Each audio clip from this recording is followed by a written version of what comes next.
பானிபூரி 4 பேருக்கு போட சொல்றேன். போட்டு கொடுத்தாங்க. ஃபுல்லா புழு இருந்துச்சு அதுல. ஏமா தப்புங்க சுடு சுடு எட்லுங்க புழு இருக்கு ஏன்னு கேட்டா சரி விடுங்க ஆயிரந்தாச்சு ஏதோ தெரியாம போட்டான்னு சொல்றாங்க. அவங்க கேட்டா எல்லாம் ஸ்கூல் பசங்க எல்லாம் சாப்பிடுறாங்க அங்க. பாரு இப்போ நாங்க வந்த உடனே கடையில காலி பண்ணிட்டு எடுத்து காலி பண்றாரு. பூச்சி இருக்கிறதெல்லாம் எடுத்து பேக் பண்ணிட்டு இருக்காரு. ஸ்கூல் பசங்க எல்லாம் எப்படி சாப்பிடாங்க சொல்லுங்க. இப்ப கேட்டா என்ன சொல்றாங்க ஒரே பதில தெரியாம ஆயிரந்தாச்சுன்னு சொல்றாங்க. இப்ப நைட் டைம் வந்தா என்ன ஆகும்? இதை பகலன்றனால நாங்க பார்த்து கண்டுபிடிச்சு கேட்டா அப்படியே கடையை பந்து பண்ணிட்டு அப்படியே போயிட்டாங்க. அது எதுக்கு எடுத்து ஊத்துனீங்க நீங்க? இப்ப புதுசா தண்ணி ஊத்தி கலக்குறீங்க. இருங்க ஒரு நிமிஷம் கலக்காதீங்க. எது கலக்குறீங்க நீங்க இப்போ? கலக்காத இருங்க கொண்டாரா. எதுவுமே மிக்ஸ் பண்ண கூடாது. அப்படியே இருக்கணும். ஆசையாக சாப்பிட வாங்கிய பானிபூரியில் காத்திருந்த அதிர்ச்சி. ஸ்கூல் பசங்க எல்லாம் சாப்பிடுறாங்க சாருங்க. அவங்களுக்கு எல்லாம் எப்படி சாப்பிட தோணுவாங்களா? தட்டி கேட்ட வாடிக்கையாளர்களுக்கு காசை கொடுத்து கிளம்ப சொல்லி அட்டூழியம்.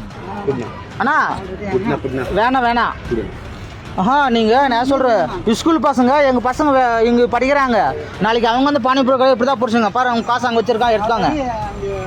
காசெல்லாம் வேண்டாம். நீங்க பண்ணி தப்பு தான் அது. கிருஷ்ணகிரி மாவட்டம் சூளகிரி ரவுண்டானா பகுதியில 10க்கும் மேற்பட்ட சாலை ஓர பானிபூரி கடைகள் செயல்பட்டு வரும் நிலையில அதுல பள்ளி மாணவர்கள் முதல் பெரியவர்கள் வரை பானிபூரி வகைகளை சாப்பிட்டு வராங்க. இந்த நிலையில தான் பிலாலம் கிராமத்தைச் சேர்ந்த கங்கா மற்றும் அவரது நண்பர்கள் மாரப்பா, நாராயணன், பாலா ஆகியோர் சாலை ஓர பானிபூரி கடை ஒன்றுல மசால் பூரி ஆர்டர் பண்ணிருக்காங்க. அப்போது கடைக்காரர் கொடுத்த மசால் பூரியில ஏராளமான புழுக்கள் இருந்ததை கண்டு அதிர்ச்சி அடைந்த வாடிக்கையாளர்கள் இது குறித்து கடைக்காரர்கிட்ட கேட்டிருக்காங்க. உடனடியா சுதாரித்துக் கொண்ட கடைக்காரர் புழு இருந்த உணவுகளை பேக் செய்துவிட்டு புதிதா வேறொன்றை தயார் செய்து கொடுத்திருக்காரு. ஆனா வீடியோ ஆதாரத்தோட விடாமல் வாடிக்கையாளர்கள் கேள்வி எழுப்பிய நிலையில கல்லாவில் இருந்த பணத்தை எடுத்துக் கொடுத்த கடைக்காரர் இதை வெளியில் சொல்ல வேண்டாம் என கூறி அவர்களை கிளம்ப சொல்லியிருக்காரு. இதனையும் வீடியோ எடுத்த வாடிக்கையாளர்கள் சிறு குழந்தைகள் உண்ணும் உணவுப் பொருளை கவனமுடன் சோதனை செய்யக்கூடாதா என கேள்வி எழுப்பியிருக்காங்க.